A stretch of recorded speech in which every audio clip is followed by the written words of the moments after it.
Welcome back to Not So Radical. I'm your host, Peter, and today we're talking about Fauci's emails. Now, you may have heard that his emails were leaked. They were not leaked. They actually came at the request of several media outlets under the Freedom of Information Act. Now, under this act, federal agencies are legally obligated to disclose relevant information, with few exceptions. Now, I bring you over here. This is Steven Crowder. He's a website, Louder with Crowder. I just want to show him a little support. Recently, YouTube has been trying to silence and censor him, along with many other right-wing media outlets and news sources, etc., etc. But as you'll see below, he posts many sources for where he gets his information from. So let's get into it. Rand Paul actually is also calling for Fauci to be fired over the lies. Now, I can't say I don't disagree with that. Now, Fauci also claimed there's no way the virus could have been engineered in a lab. Now, on January 31st, he actually went back with two medical researchers about the need to investigate whether or not the COVID was man-made. And in one of the replies, they actually say the unusual features of the virus make up a really small part of the genome.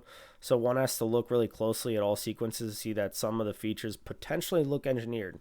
Now, they say potentially it looks engineered. There's a possibility. Now, if there's a possibility, that should be looked into so we can further dissect this virus, find out how to fully treat it, find a cure, or also help prevent further diseases or viruses like this from happening. So Fauci, you shouldn't be saying that there's no way it could be engineered in a lab when you have medical researchers and people telling you there's potential there might be engineered parts of it. Something, kind of going back and forth on. Another claim from Fauci. Now, this is the email above. You can go to his site, look at these emails for yourself, and read more in depth. I'm just giving you a brief overview of them. Fauci's claim masks were effective at blocking even larger COVID particles.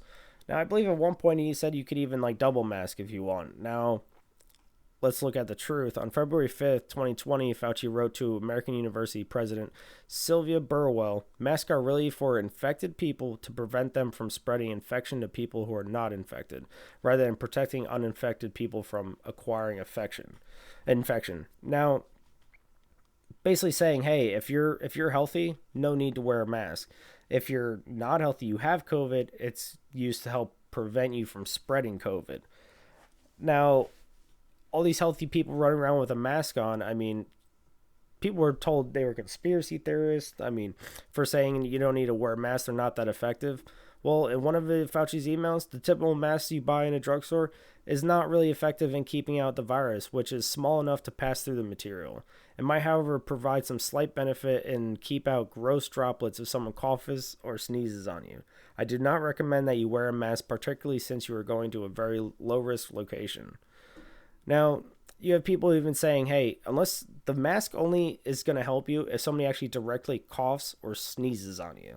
Now, if you're that close to somebody, hey, maybe you do need a mask, but if you're going to a low-risk location or you're just socially distanced, there's no need to wear a mask. It's even coming out in his emails. And people were being called conspiracy theorists, like I said, not too long ago about all this. Now, Fauci was also informed of data showing that masks don't work.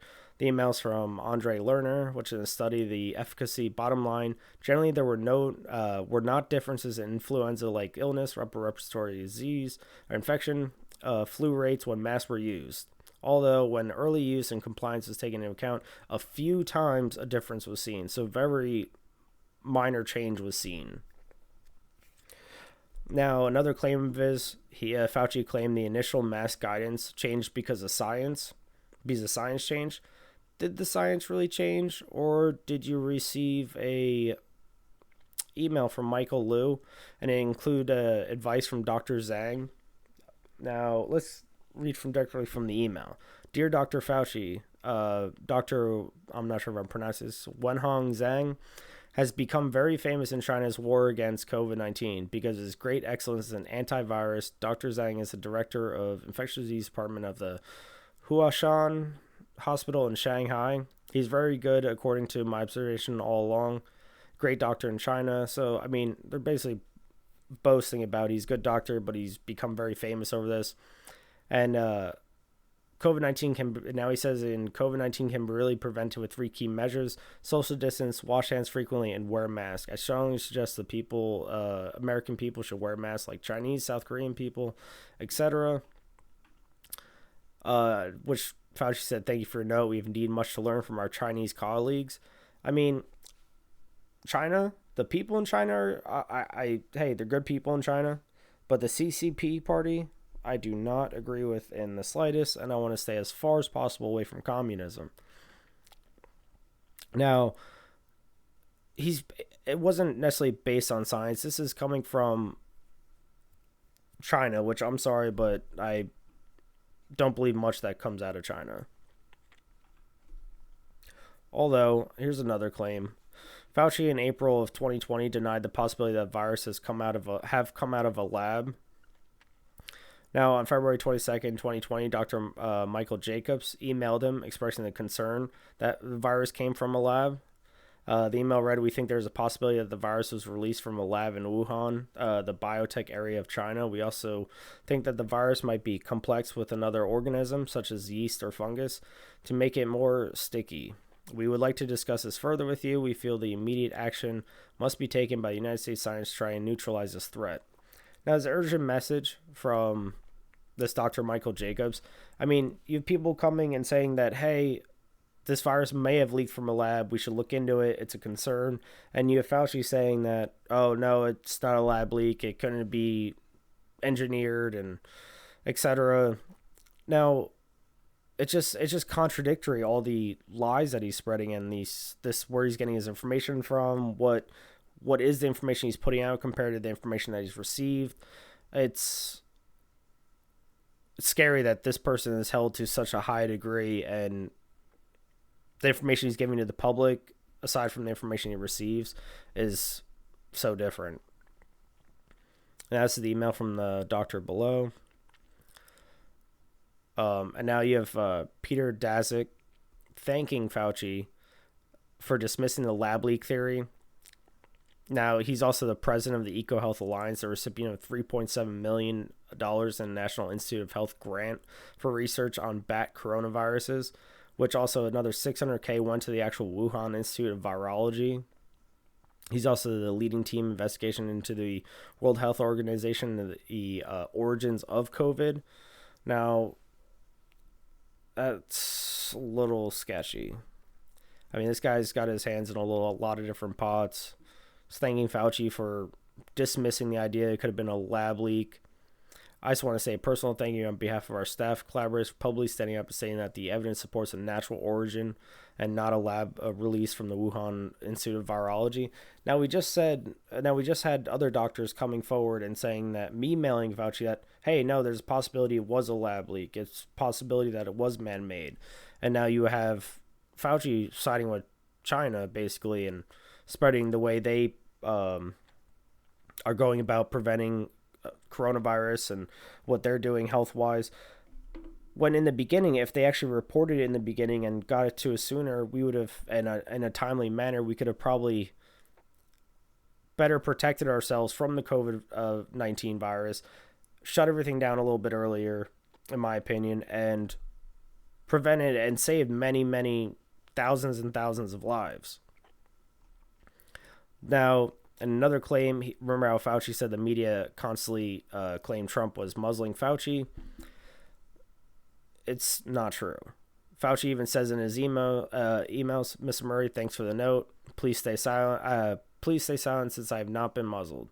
I will be on multiple TV shows tomorrow and was on Fox this morning. No one is censoring me. Best regards, Tony. Or in his emails, how he addresses himself or signs his letters. I've been, here's on March 2nd, 2020, Fauci wrote, I've been very explicit in stating publicly that I have not been censored or muzzled. So why are you saying, Fauci, all of a sudden, on CNN and stuff like that afterwards, that no, I was being censored, I was being muzzled, or letting other people give that idea out and spreading that false narrative against Trump? I mean, it sounds very bipartisan. Even here, Mark Zuckerberg reached out and emailed him how to get the message out. In a way, Mark Zuckerberg, I mean, he didn't know the emails that, Fauci was getting, but he's helping spread this narrative. And, healthy people, you need to wear masks, you need a social distance, when the science didn't necessarily support, the healthy people wearing masks and all these other mandates that they were imposing that has destroyed our economy, hurt, hundreds of thousands of people's lives. Now, even Steven Crowder, he actually got censored because of certain false medical health information he was supposedly spreading. But if you have a chance, look deep into these emails and tell me these aren't contradictory compared to what he's saying to the public. This stuff should concern you. It sure as hell concerns me. He should not be in control of the COVID-19, the mandates, and the information he's putting out, because the information he's receiving and the information he's putting out doesn't correlate, and it's hurting American people. It's hurting American lives. And honestly, Fauci the charges should be filed against Fauci for this. He's actually the one who's medically misled the American public on COVID-19. But on that note, I hope you all have a great rest of your week. Don't forget to like and subscribe. I'm really trying to get up to 100 subscribers. That mean a lot to me. But on that note, thank you and have a nice day. Bye.